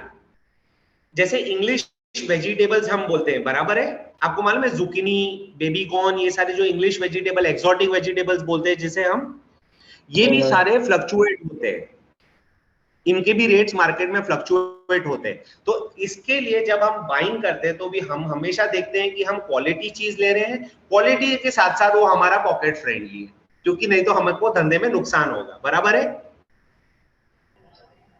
यस सर, यस सर, वैसे यस सर, यस, तो वैसे ही जैसे हमारा मटन आता है, मटन के भी अलग अलग कट्स आते हैं, जैसे कि लैम शैंक हो गए, बोनलेस मटन हो गया जो कि बर्गर वगैरह के इसमें जाता है, मटन का कीमा आता है, चिकन का ब्रेस्ट आता है। तो ये सारी चीजें हम, पानी वाला चिकन नहीं है। अब पानी वाला चिकन और सादा चिकन में मैं आपको फर्क बता देता हूँ। जो पानी वाला चिकन होता है ना, उससे जब हम चिकन को काटते हैं ना, उसे गर्म पानी में वो लोग सोक करते हैं ताकि जो उसका जो वेट है ना वो बढ़ जाए। आप समझ रहे हो बात को? तो ये एक क्वालिटी इश्यू हो जाता है, क्योंकि वो जो मीट है ना, जब फ्रिज में रखते हैं लाके हम लोग, वो पानी छोड़ना शुरू करता है एंड वो फ्रेशनेस खत्म हो जाती है उसकी। आप समझ रहे हैं बात को, डिफरेंस?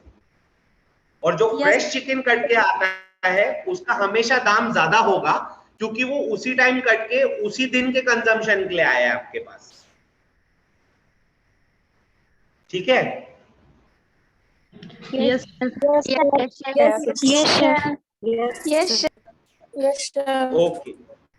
एंड दूसरा है जो सबसे इंपॉर्टेंट बात है, जब हम खरीदते हैं, जब हम उसे यहाँ, जब हमारे पास आता है हमारे होटल में या रेस्टोरेंट में, तो हमारा एक परचेज मैनेजर होता है या रिसीविंग टीम होती है जो कि ये क्वालिटी चेक करती है कि पूरा साल इसकी जो क्वालिटी है वो सही ढंग से आई है।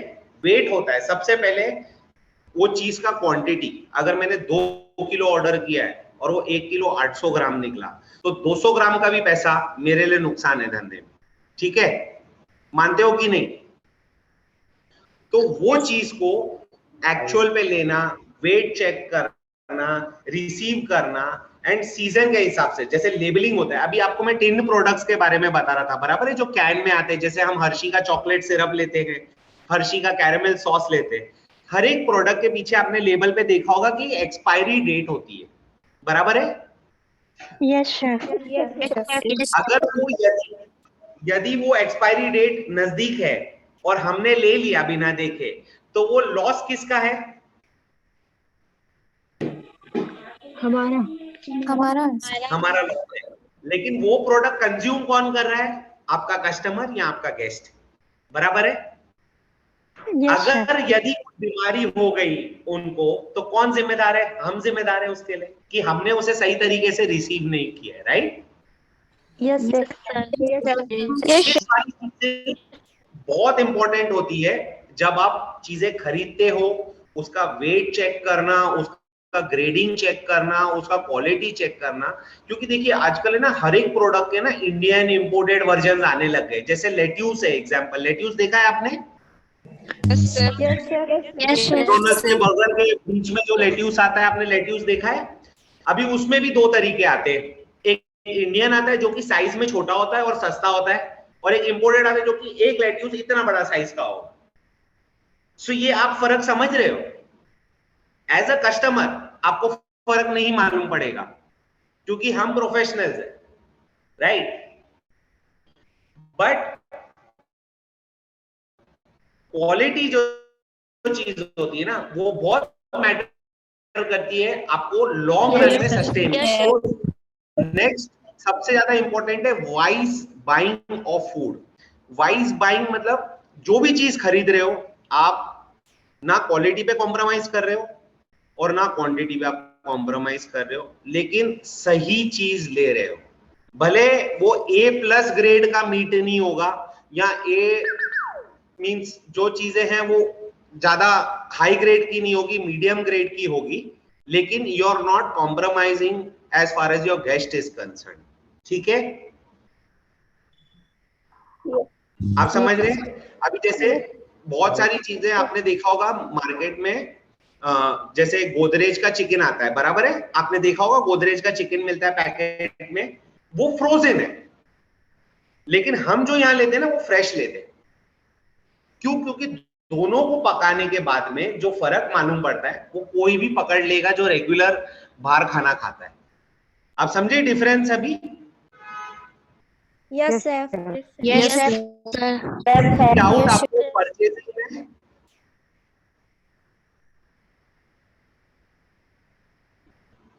एनी डाउट है आपको कि हम किस तरीके से परचेज करते हैं या उसे रिसीव करते हैं? जैसे कि अभी मैं आपको सी फूड का एक एग्जांपल दे देता हूँ। मच्छी जब हम खरीदते हैं, जब हम मार्केट जाते हैं खरीदने, तो फ्रेश मच्छी आपने देखी होगी कैसी ताजी तरीके से होती है, बराबर है। लेकिन वही अगर वो मच्छी की आंख अगर लाल है या उसका जो बॉडी जो मच्छी होती है उसका जो बॉडी अगर स्टिफ है या फर्म है, तो हम वो चीज नहीं खरीदते। क्यों? और आपने देखा होगा मच्छी के जो गिल्स होते हैं यहाँ पे अंदर, अगर वो स्केल्स है और वो लाल है मतलब डैमेज्ड है, इसका मतलब वो मच्छी या तो बीमार है या तो रखी हुई है, बराबर है। तो आप वो खरीदेंगे? No sir. क्यों नहीं खरीदेंगे? क्योंकि आपने ये सारी चीजें उसमें देखी है और आपको मालूम है कि ये कंजम्पशन, ये क्वालिटी सही नहीं है जब हम पैसे भर रहे हैं, बराबर है। तो ये सारी चीजें हम भी बहुत नोट करते हैं यहाँ पे, और जब रिसीव होता है उसके बाद का जो प्रोसेस है वो बहुत ही बड़ा इंपॉर्टेंट है, क्योंकि ये सारी चीजों को ढंग से स्टोरेज करना, ये सारी चीजों को बराबर से रखना, उसमें से हम लोग बाइफर्केशन करते हैं। कुछ चीजें हम पका के रखते हैं, कुछ चीजें हम मैरिनेट करके रखते हैं, तो हम हमेशा देखते हैं कि क्रॉस कंटेमिनेशन नहीं हो। क्रॉस कंटेमिनेशन का मतलब है कि जैसे कि आप अभी एग्जांपल देता हूं, पका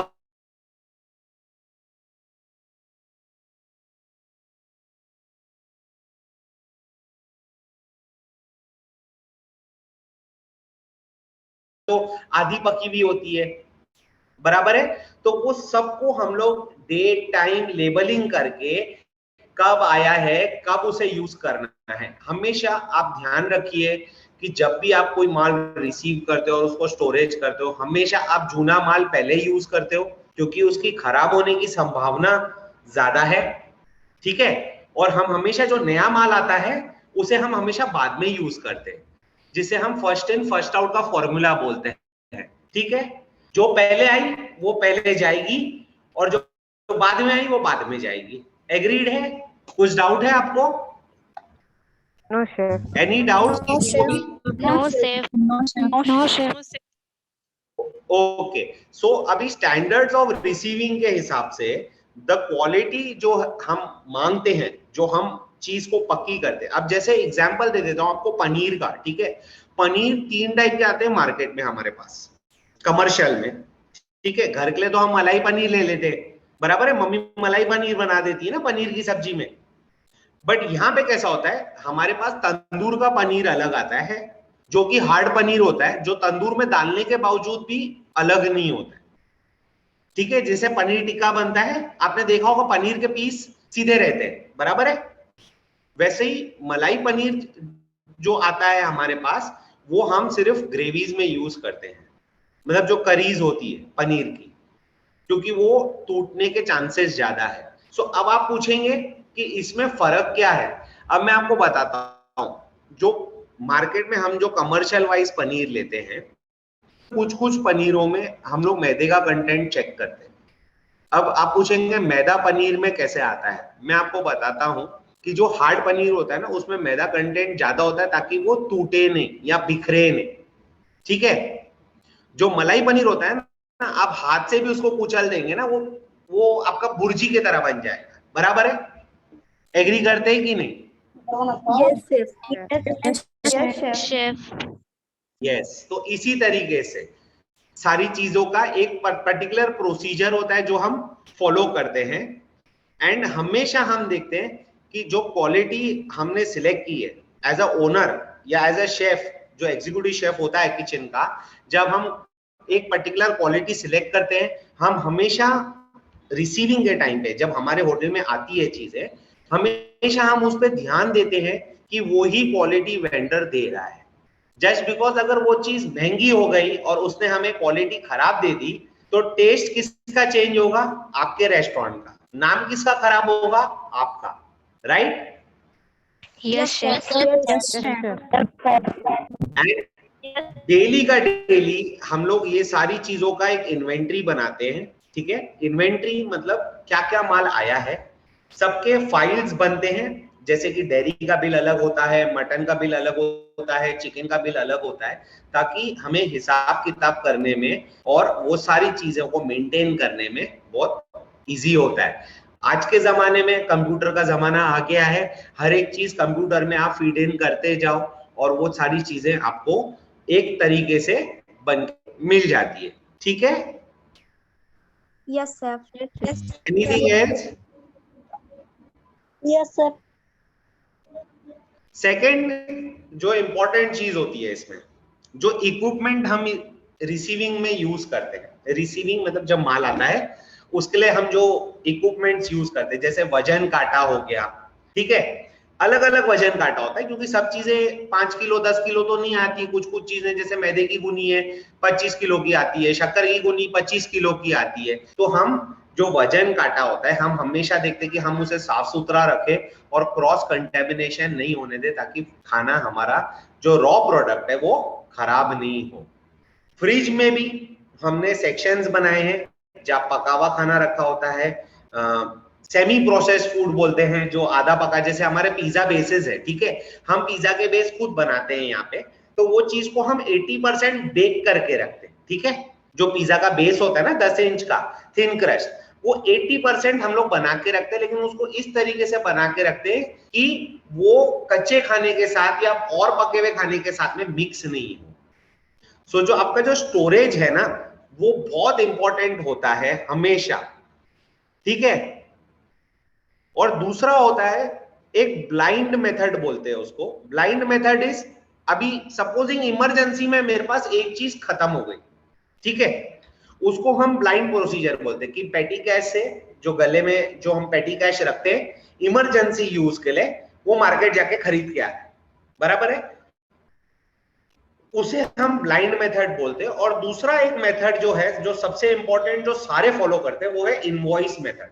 इनवॉइस, जैसे मैंने आपको बताया, कोई भी माल डालेगा तो आपको एक वो बिल देके जाएगा, या तो आपको एक स्लिप देके जाएगा कि आपको मैंने इतने रुपए में ये पर्टिकुलर चीज डाली है, बराबर है। ज्यादातर यही मेथड फॉलो होता है। ओनली इमरजेंसी केस में हम लोग ब्लाइंड मेथड फॉलो करते हैं। ठीक है? एनी डाउट्स आपको ये मेथड्स पे? सिलेक्शन हो गया, बाइंग हो गया, परचेज हो गया, और किस तरीके से हम उसे रिसीव करते हैं हमारे होटल में, ये सारी चीजें हो गई। आपको कुछ डाउट है, पूछना है? Yes sir. बोलिए मैम। सर इनवॉइस रिसीविंग एक बार और एक्सप्लेन कर दीजिए ना। सी, इनवॉइस रिसीविंग ब्लाइंड मेथड आपको समझ गया। इमरजेंसी, कुछ भी चीज खत्म हो गई, मेरे पास शक्कर खत्म हो गई, मैं 5 किलो खरीद के आ रहा हूं, बराबर है, वो पेटी कैश से जा रहा है। लेकिन आप सोचिए, जो इनवॉइस पे मैं लेता हूं, जो कि होलसेल भाव में लेता हूं, वो सस्ता हुआ कि ब्लाइंड मेथड में सस्ता हुआ आपके हिसाब से?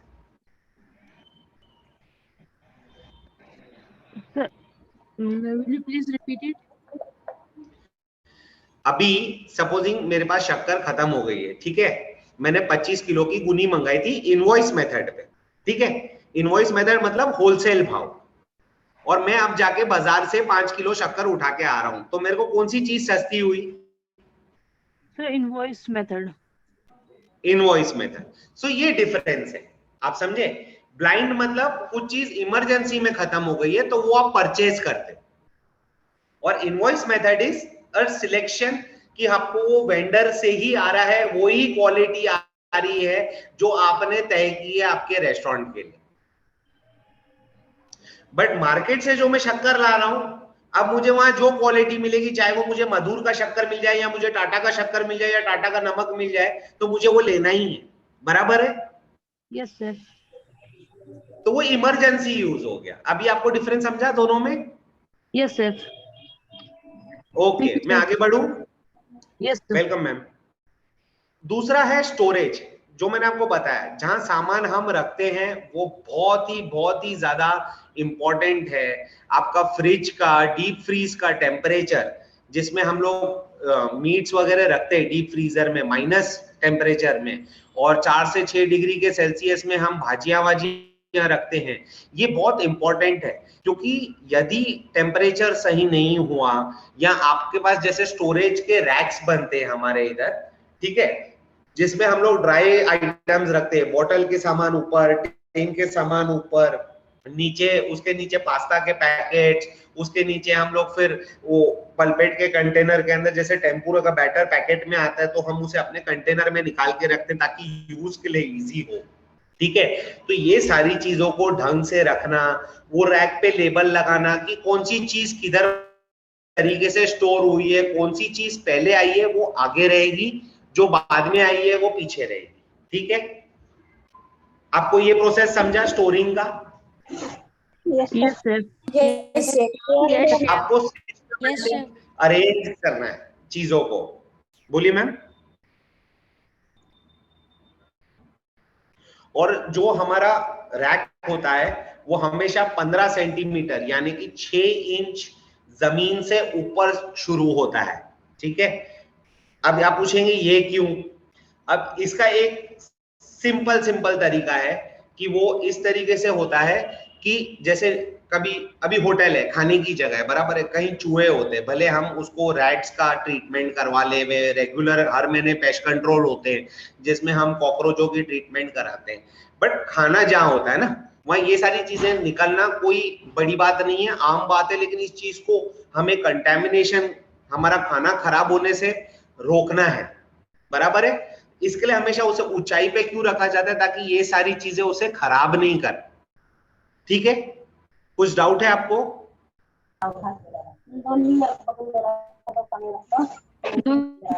No sir.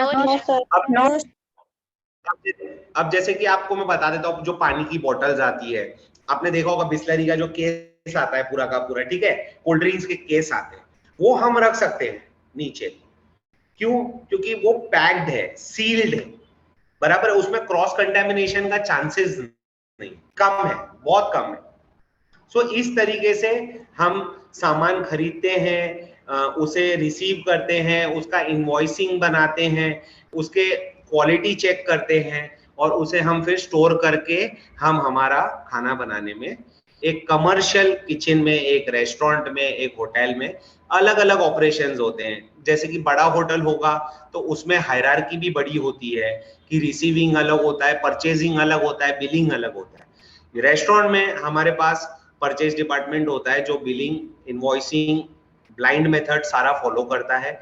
जो चीज कम होती है इमरजेंसी में खरीद के आते हैं। इस तरीके से हम लोग मेन्यू इंजीनियरिंग करने के बाद, मेन्यू इंजीनियरिंग का मतलब है मेन्यू बनाने के बाद हम डिसाइड करते हैं कि हमें क्या क्या सामान लगेगा। ठीक है, और उसके लिए हम वेंडर से बात करते हैं, एग्जाम आता है, बराबर है। तो पिज्जा का बॉक्सेस 2 साइज का आता है, एक 8 इंच का आता है, एक 12 इंच का आता है।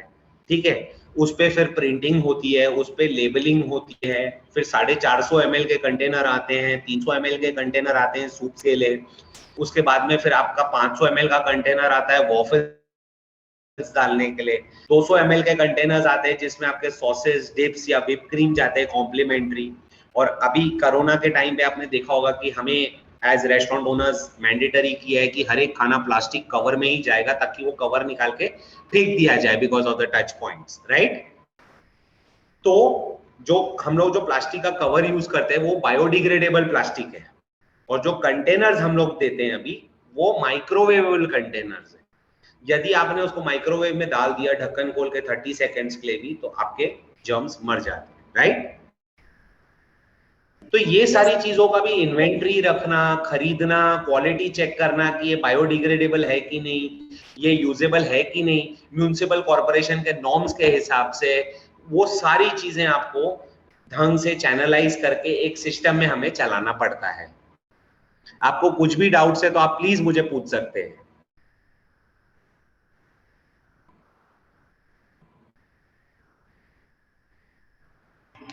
किसी Hello. को भी कोई डाउट है? Yes ma'am. Yes, sir. Sir, I have बोलिए one ma'am. question from purchasing. हाँ जी। So, what all point we should keep in mind while we are purchasing poultry? Pardon me? What all points we should keep in mind while we are purchasing poultry?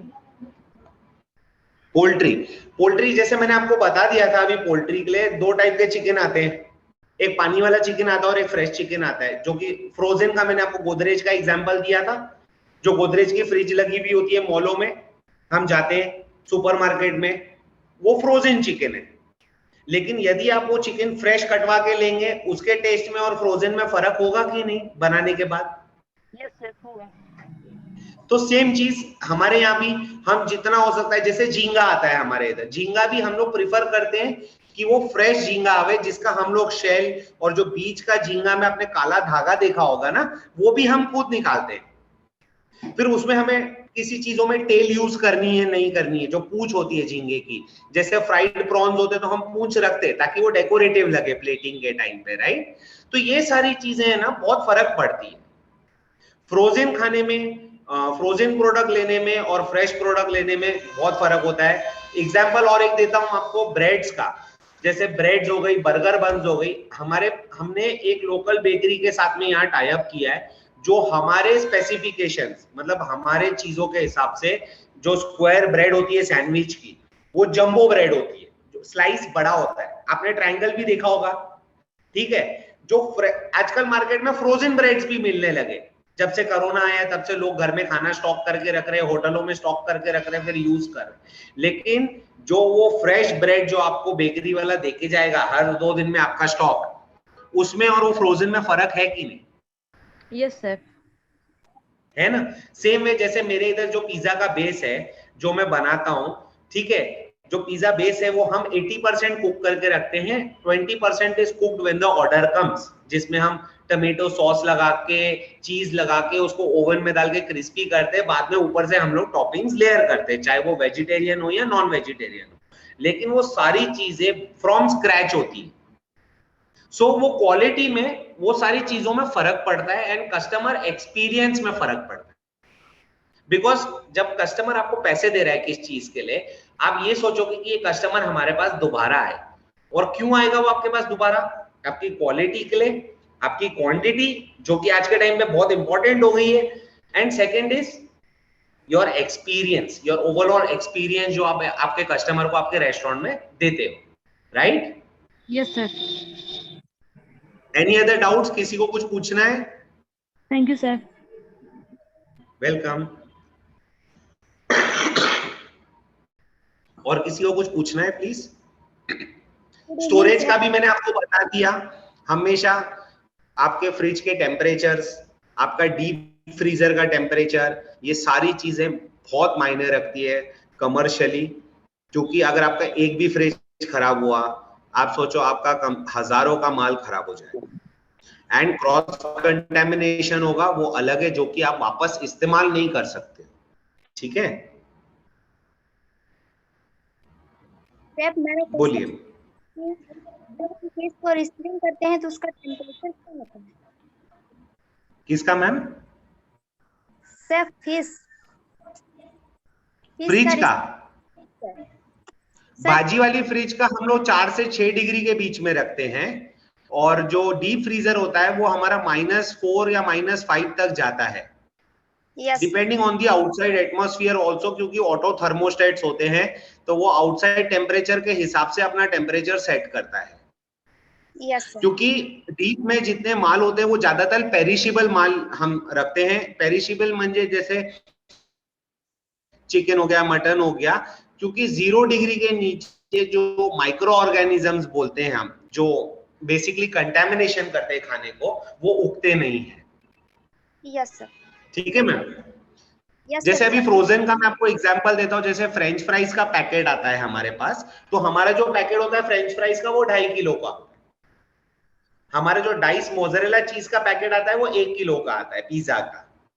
तो वो सारा हम पहले deep में डालते हैं, हम सिर्फ फ्रिज में उतना ही रखते हैं जितना हमें यूज करना है उस दिन के। Yes sir. Yes, thank you sir. Welcome ma'am. और किसी को कुछ पूछना है? Good evening sir. Good evening ma'am, बोलिए।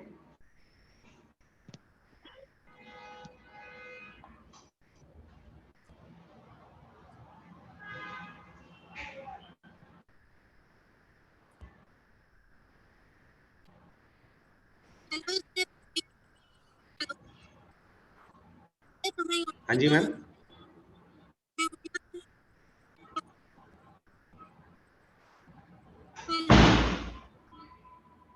मैम मुझे आपकी आवाज क्लियर नहीं आ रही है मैम।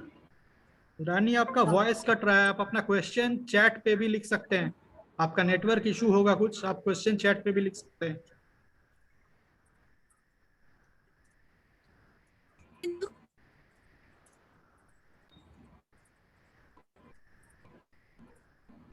और किसी को कुछ पूछना है? Good evening sir. Good evening ma'am, बोलिए। My name is Khushboo Kumari Singh. हाँ जी मैम। सर, अगर रिसीविंग के टाइम पे अगर कुछ प्रोडक्ट हमें डिफेक्टेड मिलते हैं तो हम हाँ जी उनका क्या करेंगे? मैम, हम उसे रिसीव ही नहीं करते, हम वो वेंडर को वापस दे देते हैं और वो वेंडर वापस लेके जाता है और वो इनवॉइस हम सिस्टम पे कैंसिल कर देते हैं। यदि वो हमें सही चीज लाके देता है तो उसका नया इनवॉइस बनता है या रिप्लेसमेंट इनवॉइस बनता है। बट वो दिन के लिए जो वो माल का जो इनवॉइस है वो हम रिजेक्ट कर देते हैं और वापस दे देते हैं, क्योंकि ये सारी चीजें रिसीव करने के बाद हमारी रिस्पॉन्सिबिलिटी और हमारी लाइबिलिटी हो जाती है कि वो हमारे पास खराब हुई है। तो इसीलिए जब हमारा रिसीविंग वाला होता है वो हमेशा सुबह में आके यही काम करता है, उसका काम ही है कि ये सारा चेक करना। अभी एग्जांपल मैं आपको दे देता हूँ, जैसे दूध के टेट्रा पैक्स आते हैं हमारे पास अमूल ताजा के, हमेशा हम उसकी पहली एक्सपायरी देखते हैं और देखते हैं कि यदि कोई टेट्रा पैक टेम्पर्ड नहीं है। सेम वे जैसे रियल के जूसेस आते हैं हमारे बेवरेजेस के लिए, तो कुछ कुछ पैकेट्स आपने देखे होंगे रियल के कि उसमें ना हवा भर जाती है और वो फुगे के जैसे बन जाते हैं। ठीक है, मतलब उसमें जो जूस है ना वो खराब हुई है, क्योंकि हर एक चीज का एक शेल्फ लाइफ होता है, मींस उसकी एक जिंदगी होती है कि इतने जरूरी नहीं है कि 1 साल लिख के दिया है और 1 साल में 8 महीने बाकी है वो 2 महीने में खराब नहीं होगा। बाहर का जो टेम्परेचर है जहां हमारे वेंडर्स उसे स्टोर करते हैं, जहां से लाते हैं, हो सकता है वो वहां डैमेज हुआ हो, बट वो सारी चीजें हम रिसीव करते ही नहीं है। वो इनवॉइस हम उस दिन के लिए या वो पर्टिकुलर प्रोडक्ट हम कैंसिल कर देते हैं।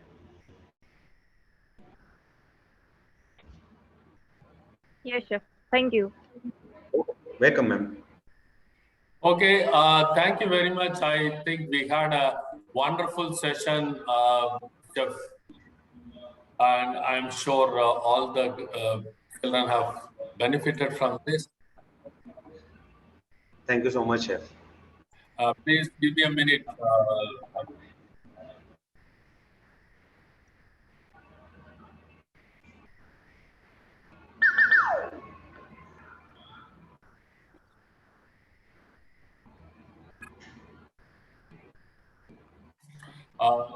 Chef Mastery is a program organized by IIT Alumni Reach Kaushal College and IFCA. And this is such a good program. It's a one-year program. Chef Bhaskar, you may not have seen, I don't know whether you have seen, this college was visited by Chef Gill and myself. I tell you something, you have interacted with some of the very good budding talents, good, energetic, young girls.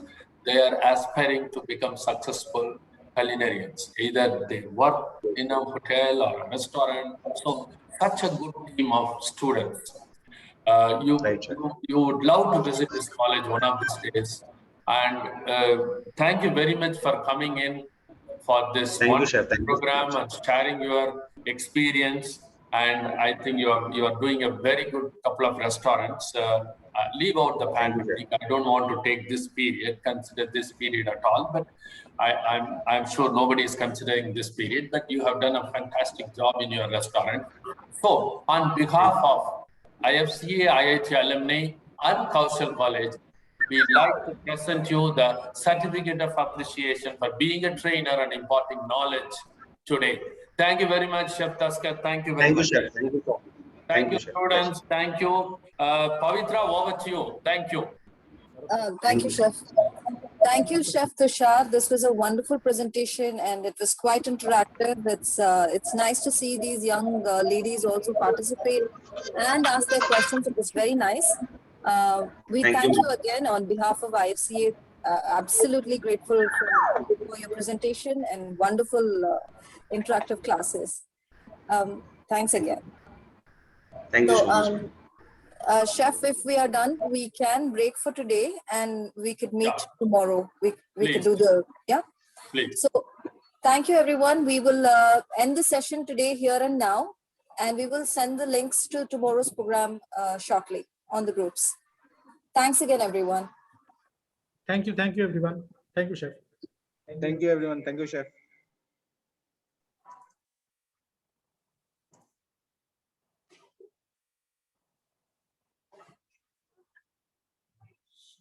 Thank you. Namaskar. We will meet tomorrow. Bye-bye.